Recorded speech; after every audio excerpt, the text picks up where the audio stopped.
Hey, welcome everybody to the St. Mark Text Study. As you can see, we're in a different studio. I got booted out of the Bonhoeffer room and I've reconfigured my office now to be our studio. The monitor is a little different and I've had to squish things into the center a little bit more because it's not HD, but I hope it works just fine. The sound is going to be a little more echoey than before because the Bonhoeffer room is a very dead space with a low ceiling and my office has a very high ceiling. So I hope you can hear okay. I've tried to move the camera a little bit closer to where the volume might make up for the echo. This is the best we can do this week. We'll see how it goes, okay? So we're getting down to the wire here. We're going to finish up most of the 15th chapter. We're not quite going to get to the end yet. We're going to look at a few stories there. This is an appropriate time to look at these stories because these are the stories that lead us to Good Friday. So it is timed well for us. And next week, after Easter, we will finish up with the resurrection story. So I hope that timing enhances your life as well. So just a quick reminder of where and when we are in Mark's story. You remember on Thursday, Jesus has the 12 gather with him in a very select room. So he's very deliberate about where they're meeting. And while he's there, a woman anoints him, a woman who is nameless, but whose story we tell. While he is there, they celebrate the Passover meal. While he is there, he takes the bread and the wine and says, "Do this in remembrance of me." So we call that the institution of the Lord's Supper. While they are there, Jesus lets them know that they will abandon him, that one of them will betray him. While they are there, Peter insists it won't be him. If it's anybody, they all say that as well. And Jesus tells Peter that he'll deny him 3 times. All of that happens there on Thursday in that special place that Jesus has orchestrated. And then they go to the garden. And it's in the garden that Jesus prays that awful prayer, that heroic prayer as well. And it's in the garden that the 3 select disciples fall asleep 3 times. It's in the garden the other disciples are keeping watch because sure enough, the betrayer, Judas, shows up with a gang and they nab Jesus. Maybe it's a guard that arrests him. I think that's a generous way of looking at it. And they capture Jesus. So that's where the betrayal happens with a kiss. That's where the rest of the disciples, in fact, do abandon Jesus. As well as that kind of cryptic reference to the young man in a linen cloth, and they grabbed the cloth and he ran away naked. Still don't know what that means. All right. And it's on Thursday that Jesus is taken under the cover of night to where the Sanhedrin meet, the Sanhedrin Council. Now I'm calling it Thursday because that's how we account for time. You might remember that often when Jews are talking about their holy days and so forth, it kind of starts at sunset as the beginning of the next day, the beginning of the Sabbath, the beginning of Passover, and so forth. Mark seems to be a little bit more on our clock, but occasionally checks himself when he's talking about Passover and Jewish holidays. At this point, for our sake, we're still kind of in the middle of Thursday night there in the garden. But then as Jesus is taken into the council of the Sanhedrin, Thursday kind of flows over into Friday. Jesus is tried before the Sanhedrin, the sham trial, the first one.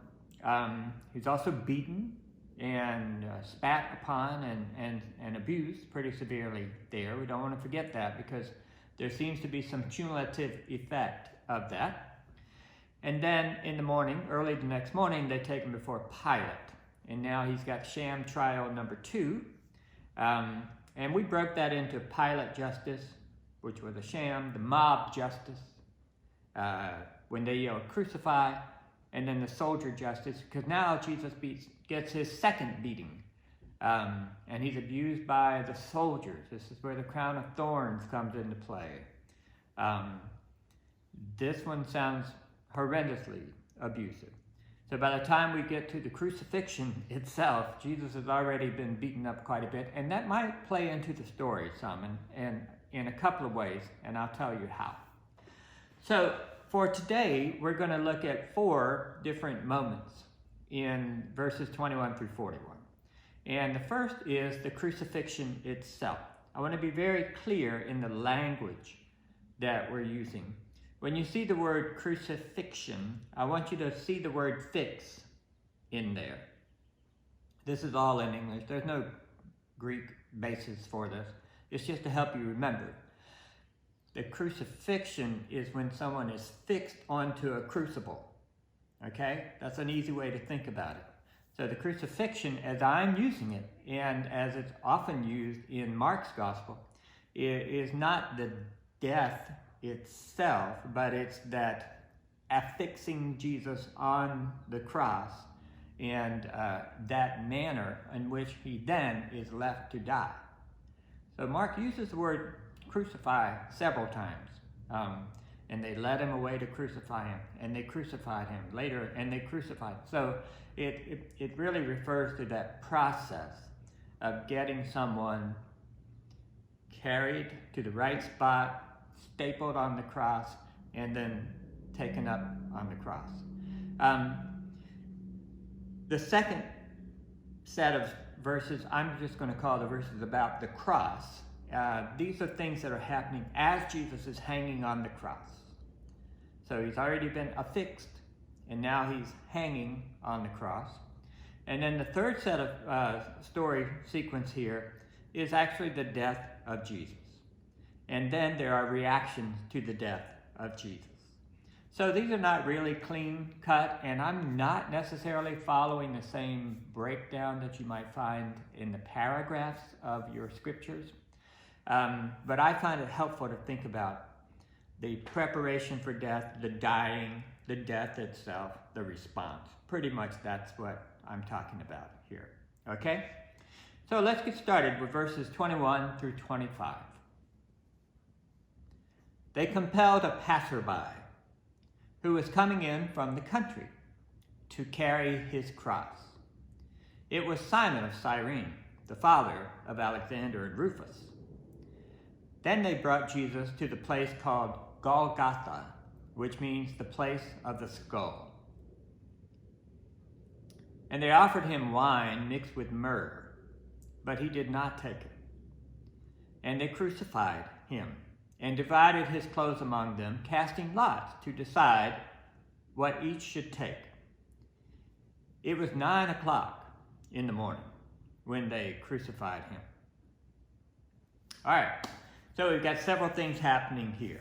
All right, so you'll remember that I said that Jesus had been beaten already when he was in the council of the Sanhedrin. Look, I don't know how bad of a beating a bunch of religious leaders could give you. I think if I'm going to be beaten up by any group of people, I'd choose religious leaders. But their servants were also there, and this could have been more severe than we might imagine. Jesus was also beaten by the soldiers at Pilate's place, and one would have to imagine that they had much more license for beating a prisoner, and that was probably even more severe. And for them, the slaps and the spits were not symbolic. They were just brutal. So by the time we get to the actual crucifixion itself, the possibility is that Jesus is just a mess, right? He's had this crown of thorns, so obviously there would be a considerable amount of blood. Jesus is not stuck in the side with a spear in Mark's gospel, so there's not that to think about. But that might be why, when Jesus is taken, that they commandeer someone named Simon of Cyrene and force him to carry the cross. Now, you've heard, and I've heard many times, that under the empire, a Roman soldier could conscript anybody to carry a load for at least a mile. And That seems to be happening to Simon. We don't know who this guy is, but it's kind of interesting that he's identified, Simon of Cyrene. We'll go back to that name in a moment, but it tells us where he's from. And he's identified as the father of Alexander and Rufus. Now, you don't know who they are, and I don't know who they are, but one gets the impression that there's a purpose for their naming, and so we have to guess to some extent what the purpose might be. And one of the conjectures is that maybe they are known to Mark's community. Simon of Cyrene, somewhat, Alexander, Rufus for sure. Maybe something like that. So maybe they're identified just with respect to their familiarity with the community to whom Mark is writing, or the familiarity to the community that has held and perpetuated these stories for a time. They seem to be Gentile names, at least Alexander and Rufus are. So there's some possibility that they're Gentiles from Cyrene. They could also be Jews from an earlier diaspora who have come for the Passover. Why he's coming into Jerusalem now, it seems a little late in the game, but there is that explanation that he's coming in. Our translation said from the country. The Greek word there is agro, sometimes translated as fields. In fact, when the people went and cut down branches, leafy branches that they threw on the street in the entry back in chapter 11, this is where they went, to the agro, the field, and cut leafy branches. So it could be that he's a farmer up north in Cyrene, and this is the reason for the delay of showing up at the Passover. It's just any number of possibilities why Mark tells the story the way he tells it. We will see that throughout this story, there's just a lot of guesswork. Why did he say this and nothing else? Why didn't he say that and others did? And of course, one huge possibility might simply be that this is just how Mark received the story. So he's sharing it the way he received it. He may not know who Simon, Alexander, and Rufus are any more than you and I do. But Simon, we know that name, right? We know Simon Peter. Now we have Simon Cyrene. Is that a coincidence? It could be, for sure. I'm not going to pretend there are only two Simons in the world. But notice what Simon Cyrene does.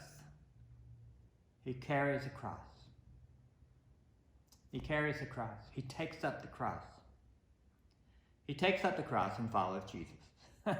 I'm not saying he's suddenly a true believer. I don't know what his state of belief is or is not. I don't want to overlook the possibility that he's named Simon as a contrast figure with the other Simon who's supposed to be taking up the cross and following Jesus, but who has absconded at this point. There may be something going on there.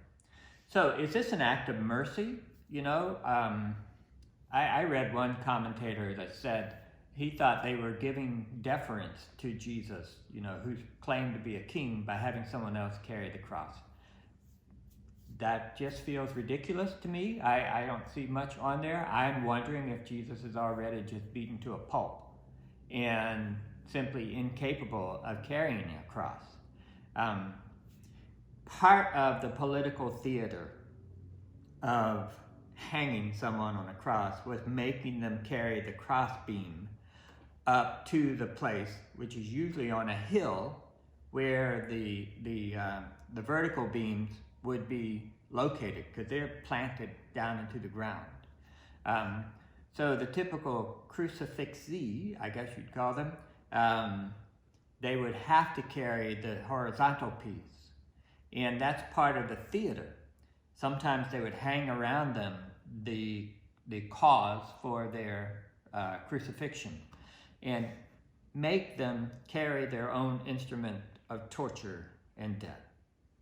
And I don't know if you could just throw it down and throw a fit and say, I'm not going to do it. But one of the accounts of crucifixion that I had read said that they would tie a rope around your neck and you're going to carry that cross one way or another. And they're going to drag you up that hill, and you can kick and scream, but you're just going to make life harder on yourself. We don't know all the particulars, but it seems like at this point, for whatever reason, they compel somebody else to carry Jesus' cross. And Mark doesn't even tell us why. He just tells us that it happened. The next thing that Mark tells us is that they go to a place called Golgotha, which is just kind of a Gothic sounding name, isn't it? Golgotha, it's Aramaic and literally means the place of the skull. In Greek, skull is cranium, and that's how Mark describes it. So this tells us a couple of things. Number one is, again, Mark is writing to a people for whom he cannot assume, or does not assume, that they know these Aramaisms. And maybe they don't speak Aramaic. Maybe they're not part of that community that speaks that way. The other thing is that the word Golgotha, when the Greek New Testament was translated into Latin, it's called the Latin Vulgate, because vulgar means common, and it was being translated from Greek into the common tongue of the empire, even though Latin is now considered a dead language. At the time, it was a common tongue. And when it was translated into Latin by Jerome, the word Golgotha was translated into Calvary. So if you look for the word Calvary in the Bible, you're not going to find it. It's not in English translations because it's not the English translation or English transliteration of any word. Golgotha is the Englishish transliteration of the Greek word that's written there. And it wasn't until we had the Vulgate, the Latin Bible, that we started hearing the word Calvary. And it's kind of interesting because Calvary is the term that kind of stuck with where Jesus was crucified. But that's a Latin way of saying Golgotha, okay? And when he gets there, they offer, I'm not sure who the they is exactly, one would imagine Roman soldiers. They offer Jesus wine mixed with myrrh. Wine mixed with myrrh. Now, again, we're doing a little bit of guesswork here. What's the deal here? Mark doesn't say. He just says they offered that to Jesus and that Jesus refused it. So one of the options is that wine mixed with myrrh would be something of an intoxicant, which would enable Jesus to endure what's coming up by not feeling a lot of it. Basically by getting him intoxicated to where he can bear it. And if Jesus then refuses it, knowing that it could help him tolerate the pain better, it would seem that for whatever reason, Jesus is leaning into the pain and bearing it and owning it. That kind of fits into the piety some people have of really emphasizing the pain of all of this moment. I'm not sure, if wine mixed with myrrh is necessarily an intoxicant, because we're going to see wine show up again in a moment. If it is, I'm not sure why Jesus refused it. I'm not sure if Jesus just really wanted to have it with the worst of everything, or what exactly. We don't know, and Mark doesn't tell us. So we're left with guessing. Now, one of the possibilities, however, could be that as the story evolved and as Mark received it, I'm not terribly confident that Mark knows the Hebrew Bible really, really, really well. But this could be an allusion to Psalm 69. Psalm 69. It's one of those suffering servant psalms. It begins with a phrase that you've heard. It's in some of our hymns. Save me, O Lord, I drown in floods. So it's a cry for help.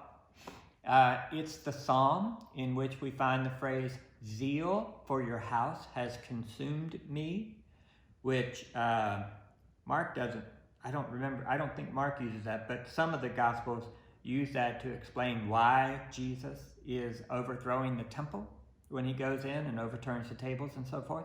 That psalm. And in that psalm, it has this phrase, you know the insults I receive and my shame and dishonor. My foes are all known to you. Insults have broken my heart so that I am in despair. I looked for pity, but there was none, and for comforters, but I found none.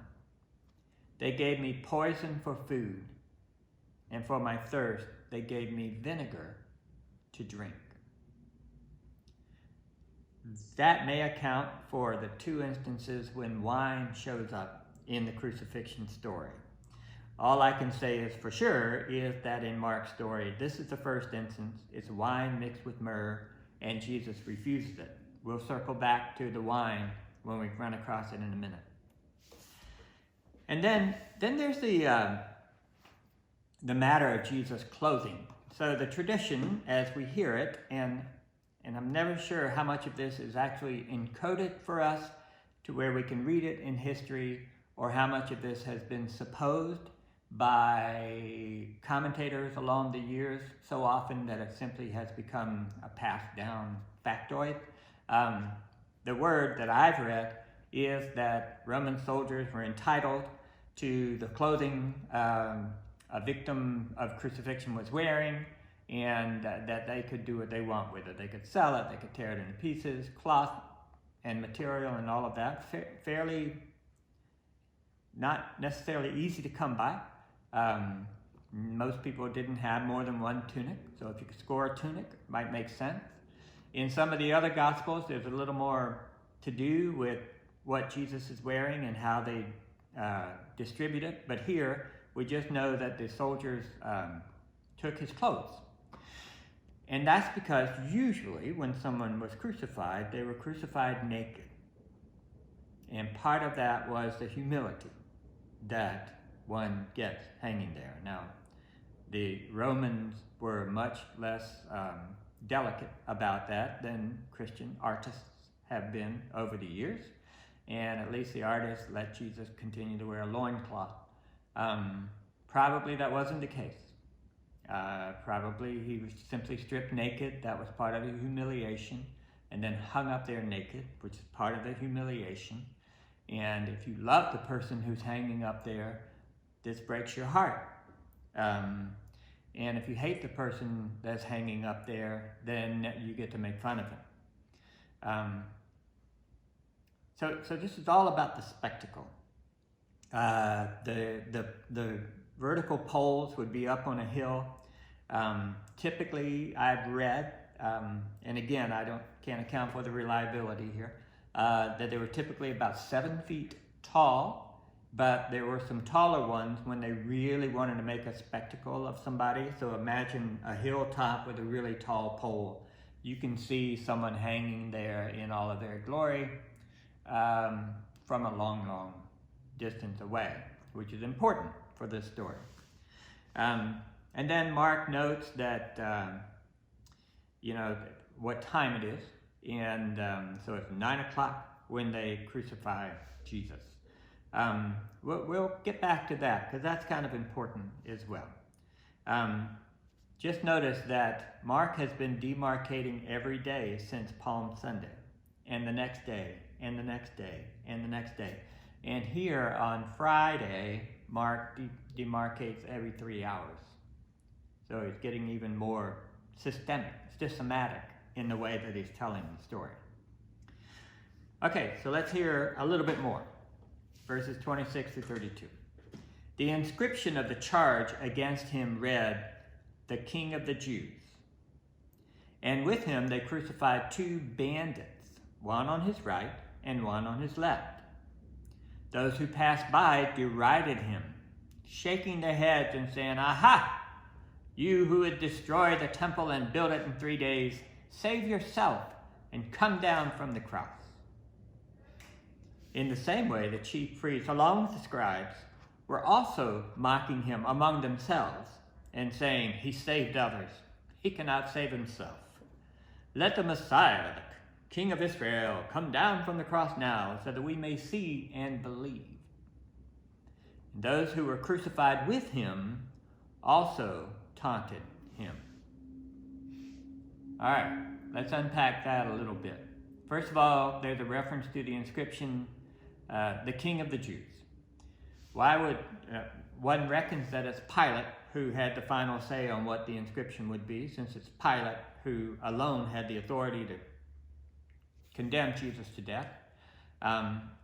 Typically, crucifixion was for slaves and for insurrectionists, for those who were guilty of sedition. And this would be the charge that would announce Jesus guilty of a crime against the state.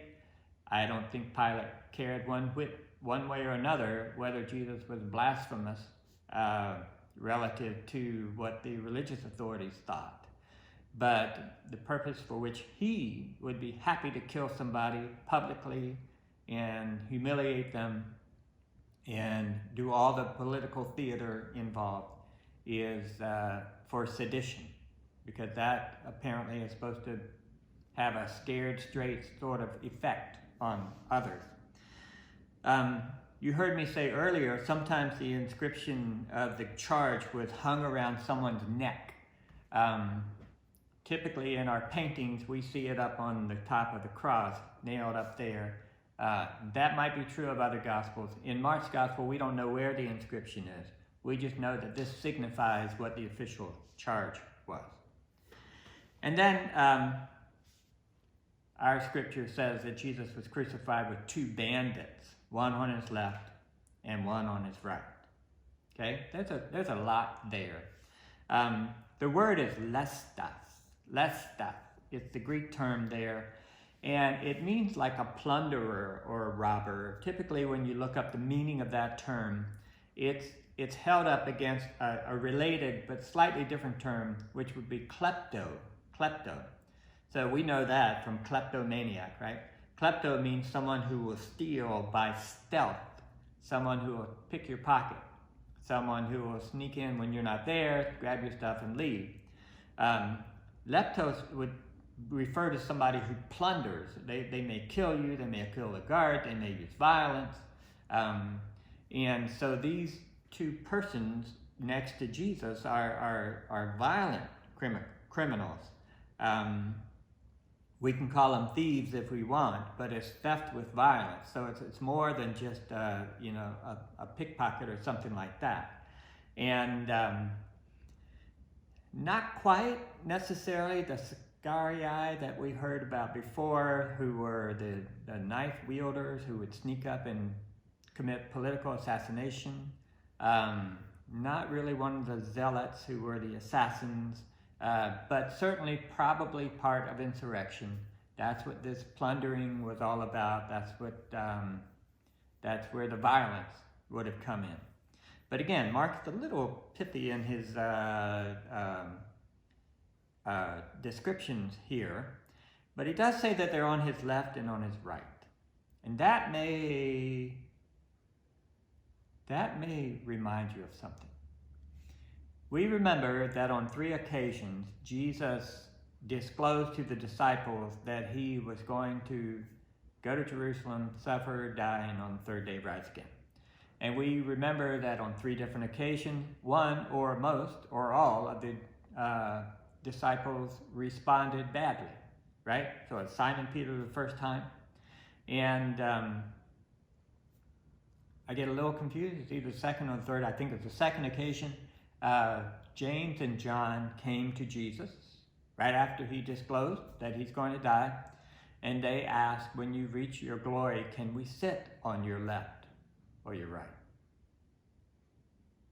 And Jesus says, you don't really know what you're asking.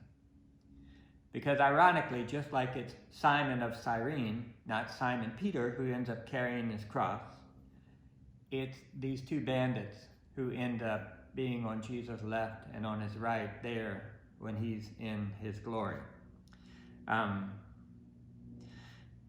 Mark will also tell us that these bandits join in the taunting of Jesus. Now, it takes a lot of something for someone who's hanging on a cross dying to make fun of someone else who's hanging on a cross dying. And I think that's probably about as low as you can go.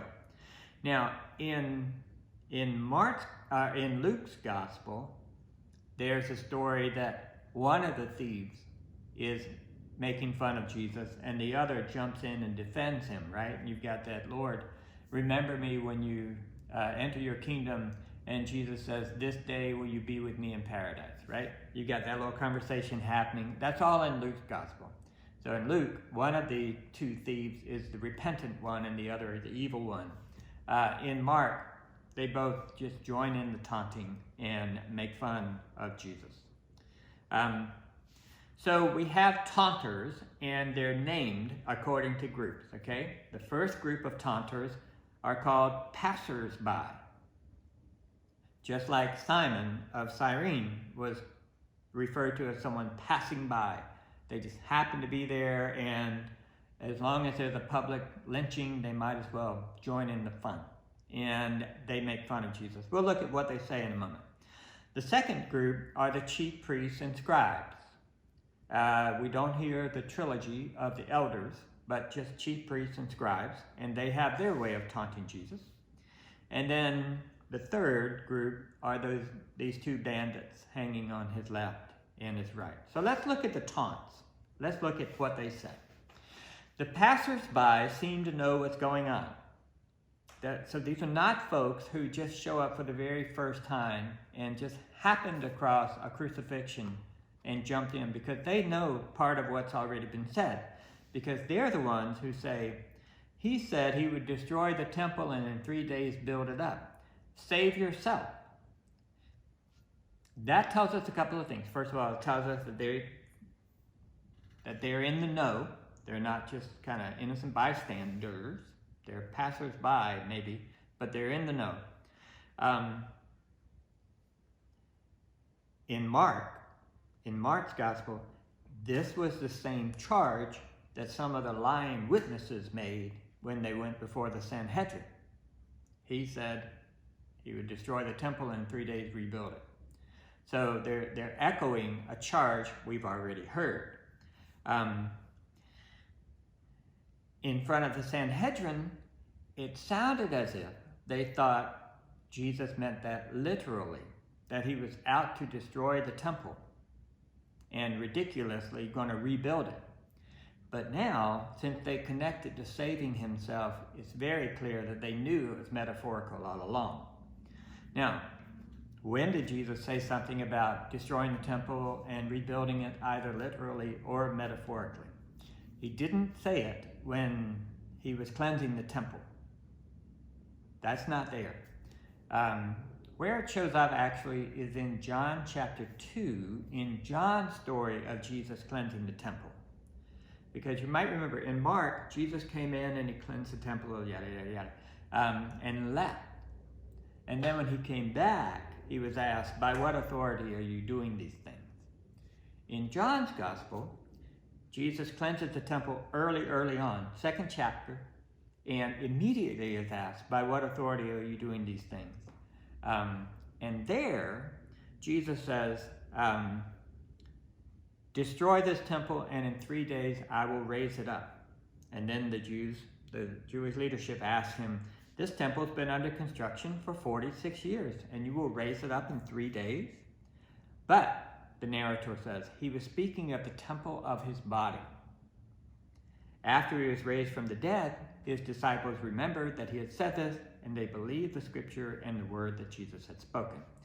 So in the tradition of telling this story that John is drawing from, the connection between destroying the temple and raising it up in 3 days and Jesus' body being destroyed has been made. We haven't had that connection specifically made in Mark's gospel, but it seems to be known in the story because these passers-by are making the connection themselves. I hope you see what I mean by that. So it's almost as if the metaphorical connection is known to those telling the story, even though Mark didn't necessarily make that connection himself. That's the taunt from the passers-by. And then you have, they go on to say, save yourself and come down from the cross. And in some ways that's related to what Jesus said after he disclosed for the first time that he'd gone to Jerusalem to die. He says, if anyone would be my disciple, let them take up their cross and follow me. And he followed that with one of those paradoxical statements. For those who want to save their life will lose it, and those who lose their life for my sake and for the sake of the gospel will save it. So these passers-by are taunting Jesus and tempting Jesus to save his life now, which within that paradox would mean that he would lose his life, because by losing his life, he will save it. So these passers-by, they're almost like the chorus in some of the early Greek plays, where they're kind of omniscient. They know what's going on, and their job is to voice something that sets the context. And I think these passers-by are setting the context for why Jesus did not save himself. But they're not the only ones. You also have the chief priests and elders who are taunting. And their taunt is this: he saved others, he cannot save himself. Okay? So I don't want to repeat everything I just said about the passers-by. I think it's all holds true for this use. But I do want you to hear the word save, how it keeps showing up here. Because, you know, if you're like me and you're raised in an evangelical tradition, then saved always means making sure you go to heaven after you die, right? Your name's on the right list and you'll be okay. Very clear that there's a much more dynamic use of the word save here. He saved others.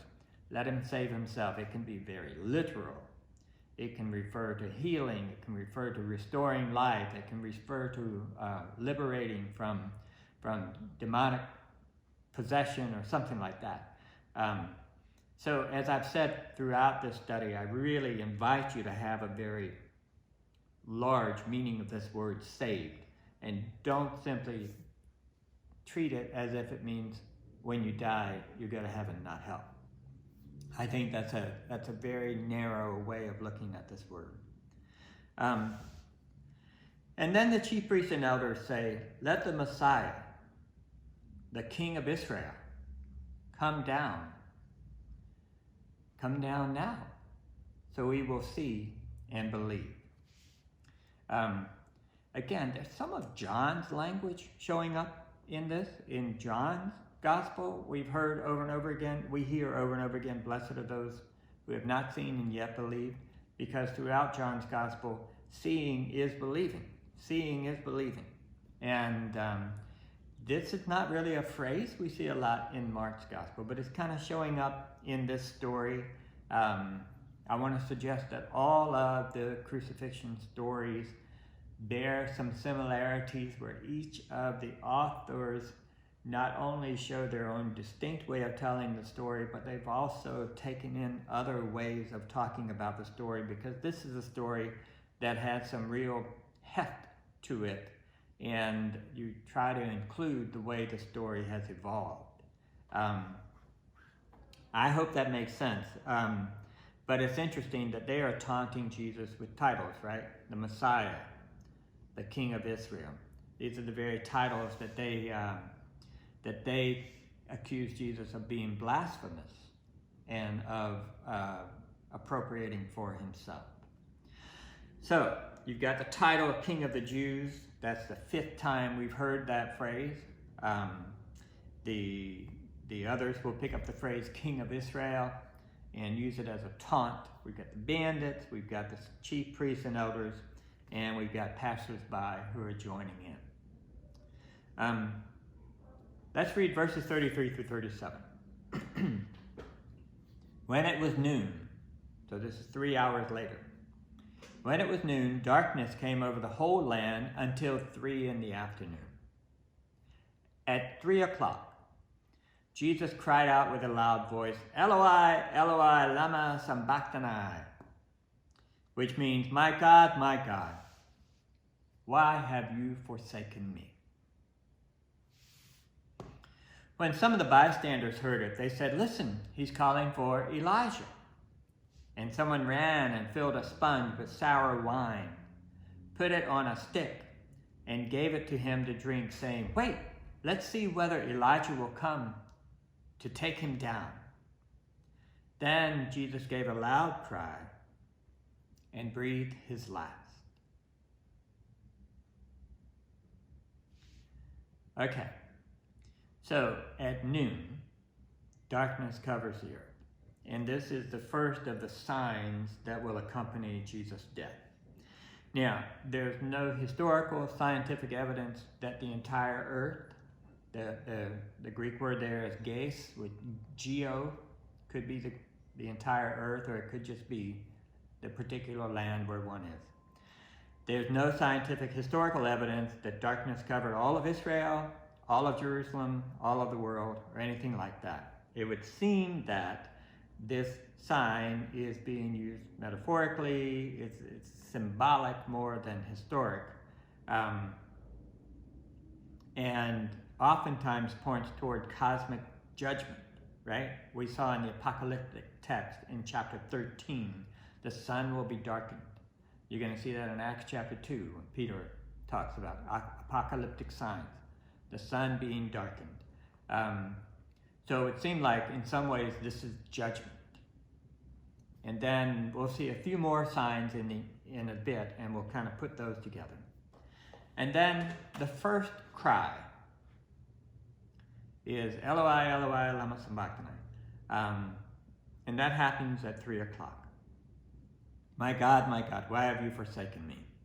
Now this is another clear reference to a psalm about the suffering servant. And this one in particular is about the 22nd psalm, which begins precisely with these words. My God, why have you forsaken me? This is not the same verb, forsaken, as what the apostles did when they abandoned Jesus. This one is more, rather than just leaving, it's more like leaving someone in the lurch, leaving someone when they need you the most. A friend in need is a friend indeed, but someone who leaves you in your need is a disciple. That's kind of difficult. So we're going to look in a minute at the 22nd Psalm and some of how those words from the 22nd Psalm echo more here. And Jesus issues a loud cry, phone megale, loud cry, like megaphone is the word that we transliterate from those two terms. Mega meaning large, right? And phone meaning voice, sound. This is a loud voice. This is the same phrase that's used of demons as they cry out in a loud voice whenever they're being expelled from somebody. So that's incredible that Jesus cries out in a loud voice. I mentioned one time to you, and in a sermon recently, that this is where we see that verb kraxo, which could be translated squawks. And the more I've researched it, the more I realized that it is true that in some of the manuscripts, that's the verb here. But in probably oldest, more reliable manuscripts, that's not the verb. The verb crying out is the same verb used to describe John the Baptist as a voice crying out in the wilderness. But it's not that onomatopoeia, squawk. At least not in the older manuscripts. It is put into some of the later manuscripts. So it would be in the manuscripts that were behind the King James Version. All right, so that happens at 3 o'clock. That cry is sometimes called the cry of dereliction. I don't quite know what to do with that. when I first heard it, I didn't know who's supposed to be derelict, Jesus or God. And that phrase has brought up a ton of, I think perhaps unnecessary conversation among commentators over whether Jesus is being faithful or unfaithful here. Because I think the point of it all is to point to the 22nd Psalm, that Jesus is the suffering servant, and this is how Jesus achieves his glory. That's mysterious enough without trying to debate the state of mind that Jesus is in with regard to whether God's really there or not. I think Mark is making a symbolic point with this phrase, which is completely an echo of the 22nd Psalm. And when the people hear it, they start to say he's calling for Elijah. I don't know if it's the similarities between Eloi and Elias, which would be kind of a Greek way of saying Elijah. I'm not sure what gets him started on thinking Elijah. One of the biblical commentators I read said that there was a tradition that when you were in peril, Elijah may come to save you. But I haven't seen any warrant for that tradition. It might just be one of those facts that commentators provide to explain something that doesn't seem to have explanation for us. But they say he's calling for Elijah to come save him, and then they go get some sour wine, sour mash it's often called.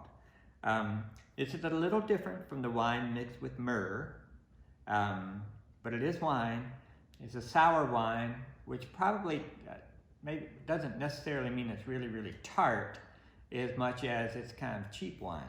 It's a $2 chuck, which the centurion and the Roman soldiers might more commonly carry with them if they have to go do a stakeout and wait for somebody to die. This would be why they would have some of this sour wine, cheap wine, a common wine, not your guest table wine, on hand. So someone gets a sponge and fills it up, puts it on the end of the stick to give it to Jesus. Doesn't technically say whether Jesus refused it or drank it. It says they gave it to him to quench for his thirst. I'm not sure how Jesus responds to that sour wine. But notice here, the purpose, they say, is, give him some wine and let's see if Elijah answers. So it almost seems like the purpose of the wine is not to deaden Jesus' pain, as some people suggested maybe the wine with myrrh was intended to do, but rather to help Jesus hold on a little longer so they can see if a miracle happens. Let's see if Elijah comes. Who knows? I mean, there's stories about this guy. And so it seems like the purpose of the sour wine is to give him some sustenance, not to make him deaden him to the pain. So that's two different uses of wine, and how they might play into the story. And again, we're kind of making our best judgment guesses here. And then Jesus cries out again. So this is the second loud cry. We're not told what he cries. He cries out, and then he breathes his last. So I have the Greek word ekneo. So the ek is a prefix that means out, and neo is the root. And this is the word right? It's the word related to the noun pneuma, right? Which means spirit, or breath, or wind, right? You've heard the use of that term. So he's either breathing out, or his spirit is leaving his body. He's exhaling. He's done. In the kind of catchy King James language, they would always talk about the Holy Ghost rather than the Holy Spirit, and that's because modern translations don't really like the word ghost so much. But this would translate it, he gave up the ghost, that his life drained out of him. And that's what happens here after 3 hours of darkness. So crucified, fixed onto the cross at 9. At noon, darkness fell for 3 hours. At 3 o'clock, the second cry and the last breath. And now Jesus is dead. 6 hours. That's actually a fairly short amount of time. And it seems that more typically people could hang for a day and a half, maybe even 2 days before they finally die. They do ultimately die of asphyxiation. If their feet are nailed or tied, they try to push up and catch their breath. There's probably not a little ledge down there for them to stand on. There may be one toward the middle of their body for them to either kind of perch on or to keep them in an awkward position. Eventually you just can't take it anymore. And typically it lasts a lot longer, which just says that maybe the beatings that Jesus took ahead of time really had him worn out before the crucifixion proper began, which might be why they took Simon of Cyrene and had him carry the cross. Jesus simply may not have been capable of doing it at that point. And in some of the other Gospels, of course, we hear that he staggered under the load. Then they got someone to carry it. So this is all brutal. This is brutal. And the brutality didn't start at 9 a.m. The brutality started in the middle of the night in the council with the Sanhedrin, then got worse at Pilate's place, and then eventually led to Jesus' death. So let's finish up. The curtain of the temple was torn in two, from top to bottom. Now when the centurion, who stood facing him, saw that in this way he breathed his last, he said, "Truly this man was God's son." There were also some women looking on from a distance. Among them were Mary Magdalene, and Mary, the mother of James the younger and of Joseph, and Salome. These used to follow him and provided for him when he was in Galilee. And there were many other women who had come up with him to Jerusalem. All right, 4 things to look at here. First of all, the curtain of the temple. So it's torn, and the verb for torn is schizo, kind of like a torn mind is schizophrenic, right? Schizo. We've seen that verb before when at Jesus' baptism, the heavens were torn open and the voice boomed out. So this tearing of the temple veil seems incredibly symbolic. And we hold it as such, we imagine that it's as such, but symbolic of what exactly? Which temple veil exactly? So there'd be an outer veil, and of course there was the inner veil that we've often heard reference to for this, although Mark doesn't tell us which, the inner veil just before the Holy of Holies. So one can read that symbol a number of ways. It could be that God is no longer in the Holy of Holies. It's ripped open. That space means nothing anymore. Could be the condemnation of the temple and its holiness. God has left the building. It could be a signal that the temple is empty of its meaning. And for Mark's community, in the perhaps either in the beginnings or the middle or the aftermath of the destruction of the temple, this could be, here's why. You know, you need some explanation why a holy site, why God would let it be destroyed.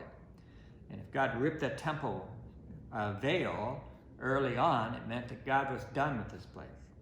I ran across from Femi Perkins something I had never seen before. And she said that the outer part of the temple also had a curtain, and that on that curtain were all the symbols of the zodiac symbols. and that for that to be ripped was something like a cosmological sign of stars and moon falling from the heavens, or something like that. I was just interested that there'd be a zodiac there, because the Old Testament seemed very, very much against the astral cults of the Babylonians, and the New Testament pushes back on that a little bit. You got astrologers in Matthew's Gospel who proclaim Jesus the King of the Jews. So that was an interesting tidbit there. So what we've got is a symbol that seems to have a lot of import and meaning, but again, marked so scant in details that we don't know exactly what. And then you have this thing where the centurion says, truly this man was the Son of God.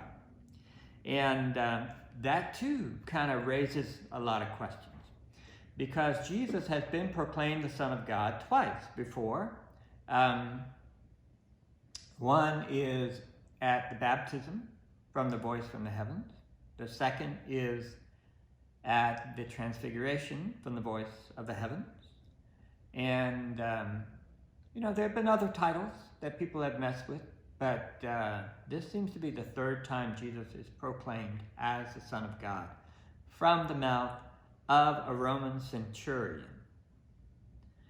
And the Roman soldiers have been brutal to Jesus at this point. They've been taunters, they've been violators, they're executioners. Sometimes we imagine that this centurion, I guess he was played by John Wayne in one movie, right? Because I keep hearing someone with actually terrible acting skills saying, truly, this man was the Son of God. I'm not sure if this means that he's converted. It says, and the Roman centurion, seeing how he breathed his last, said, truly, this man is the Son of God. So what is there about it that leads him to that conclusion? The same centurion will show up again in the story as being the one who validates to Pilate that Jesus is, in fact, dead. So he did witness the actual death of Jesus. He does say that he's a Son of God. I don't know exactly what that means.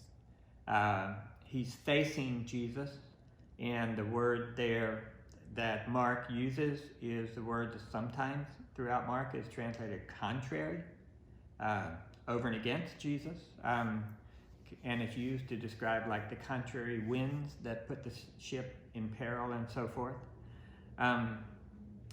So I don't know what he saw. Elijah didn't come and save him.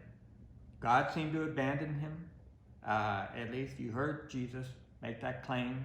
You can't really see the veil of the temple being torn from right there, standing facing Jesus, over and against Jesus like that. The soldiers had beaten and mocked Jesus without any sympathy whatsoever. So it's hard to say. Some folks, like Ched Myers, want to say this is cynical because he just can't wrap his head around someone representing the empire saying something faithful. But Mark, again, it's very straightforward. He just says, truly, he is the Son of God. Now, that word truly, sometimes people say it when they're being cynical. Master, we know that truly you're a rabbi who tells the truth. That's how Jesus was addressed one time when someone was trying to trap him. But it's hard to see what investment this centurion would have in trapping Jesus. So maybe we can discuss that. What's up with the centurion and his claim in Mark's gospel specifically? Because Mark doesn't seem terribly sympathetic to centurions. And then, as you heard, we went on to hear some names of some women, right? Some women. Now, Mark hasn't really supplied many women's names so far in the story. He does name Jesus' mother as Mary back in the 6th chapter. That may be the only woman that's been named so far, besides perhaps Herodias. So suddenly now women are named. So there's really something kind of to think about here. So let's listen to three things that describe them, and we'll talk about what that means. First of all, they're looking on at a distance, and the prefix for that word distance is macro, so it's a long distance. They're looking on from a far distance. So they're not right there, crying under the cross like you might see in some of the paintings, at least not in Mark's telling. They're looking on from a long distance, and if Jesus is on a hill elevated on a tall pole, it's just not hard to see from a far distance. Then Mark says, these are the ones who had been following. Akalutheo is the Greek word. We've heard that over and over again. If anyone would be my disciple, let them follow behind me. We talked about Robert Charlemagne's great work on the reason of following. He calls it akaluthetic reason.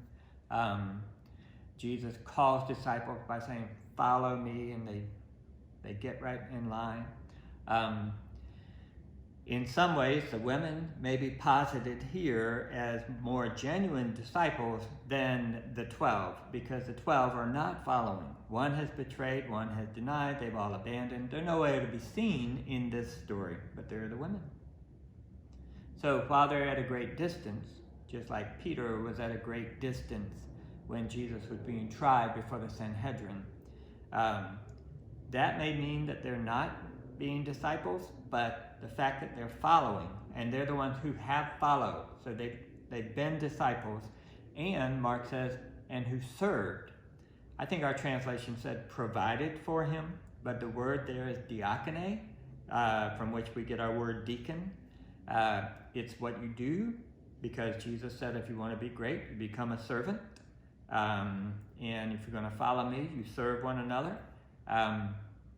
These are all marking terms of disciple, true disciples, followers and servers. And the women are doing that, and the women have been doing that. Mark uses the imperfect tense here to say that they have been doing this. They even followed from Galilee. That's who these women are. They're followers, servers, off at a distance. So in some ways, they may be here to show the failure of the disciples, that they are the followers and the servers and the disciples have failed. Why hasn't Mark mentioned them before now? It's really, really hard to say. So the women, we're going to look at the three women that are named in particular, but Mark also says there were other women too that followed him from Galilee. So this is quite a cadre of disciples, unlike the 12 who are nowhere to be found. Elizabeth Struthers Malbon has an article entitled Fallible Followers, Women and Men in the Gospel of Mark. And she says, in some ways they are followers, they are servers, so they are disciples, but they're also at a distance. They're not there carrying the cross, being, in the cross itself, at the cross itself. So her argument is that they're followers for sure, but they're fallible, just like the disciples were fallible for sure, but followers. It's kind of an interesting argument that she's making, and an article I need to kind of get back to a little more closely. But it does say that there is something peculiar about these women, and part of that peculiarity is how different they are from the apostles or the 12. Now, three of them are named specifically. One is Mary Magdalene. This is another one of those names that a lot has happened between the narrative in which she's found and the dogma or belief systems about what we think about her. In Mark's gospel, this is the first time she's named. She'll be named 2 more times as someone who witnesses not only the death here, but also the burial, and goes to the tomb on the day of resurrection. So she's not named until this point, and at this point and following, she's named 3 different times. She's from Magdala, which is a fishing village, so she may be a fisher person herself. There has been endless speculation about who she is. Some of the other Gospels say that she's a woman out of whom Jesus cast devils. That happens in Luke chapter 8, verse 2. And it does happen in Mark's Gospel, but it happens, pay very close attention, in chapter 16, verse 9. And it's my opinion, and that's just me, that Mark's original text ended in chapter 16, verse 8. And your Bible will tell you that verses 9 through 21 is what they call the second ending of Mark. It seems to have been added later. And because of that, I think the reference in chapter 16, verse 9, is Mary, out of whom Jesus cast 7 devils, is not Mark's understanding of Mary. It's someone who's been influenced by Luke's gospel and who had a hand in this addendum that's been added to Mark's gospel. And we'll talk more about that next week. There's not a single gospel that associates Mary Magdalene with the woman who's anointing Jesus' feet and crying and drying it with her hair, who is a woman of ill repute, that causes the people at the table to say, well, if Jesus were a real prophet, he'd know that she's a prostitute. Whatever tradition has made Mary Magdalene into a prostitute is not the biblical tradition. It's something else. And there's no reason to imagine that she was married to Jesus. That's Dan Brown's. He's an excellent page-turny writer, not necessarily an excellent theologian or thinker. Okay. The name Mary itself is very popular. And there may be a couple of reasons for this, or just maybe the way it is. Paul Lochtemeier once said that the name Mark was the most popular name in the Roman Empire because it's named after Mars, the god of war. And the Romans like to think of themselves as a really godly, warrior-y people.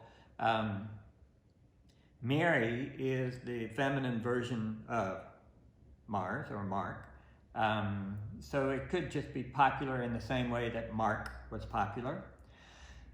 But also, in that period where Israel kind of had some self-rule, once they overthrew the Seleucid Empire with Judas Maccabeus, the Maccabean Revolution, and before the Romans came in and took over, there was a period where Israel was self-ruled, and the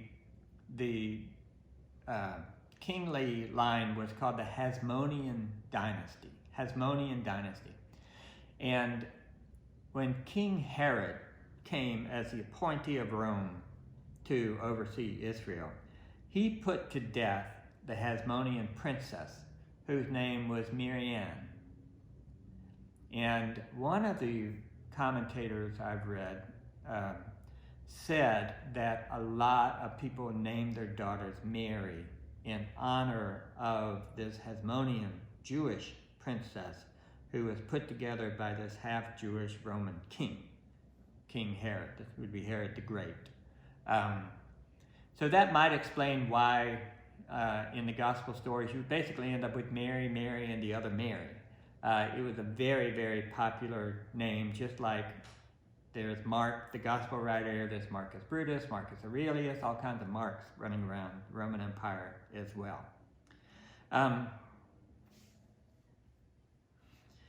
So that's the first Mary. The second Mary is identified as the mother of James and Joseph, or James the Lesser.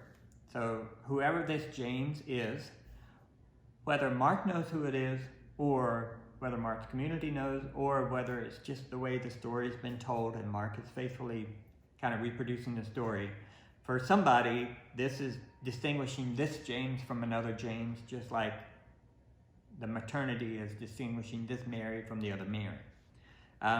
Mary, the mother of James the Lesser and Joseph. Now, some commentators try to say this is actually Jesus' mother, because back in Mark chapter 6, when Jesus' mother and his brothers show up. Remember, they show up in the 5th chapter to try to get Jesus because they've heard that he's crazy and he's got a demon. And Jesus rebuffs them and says, "Who's my mother and my brothers? Anyone who does the will of God," and keeps it. And then in the 6th chapter, Jesus goes home to Nazareth. And one reason he's rejected in Nazareth is because they think he's getting too big for his britches. And they say, "Is this not the carpenter, the son of Mary, and the brother of James and Joseph and Judas and Simon? And are not his sisters with us?" So now we have 2 Marys, mothers of James and Joseph. So some commentators want to argue that this is in fact Jesus' mother, without necessarily telling us why John or Mark wouldn't go on to simply say that.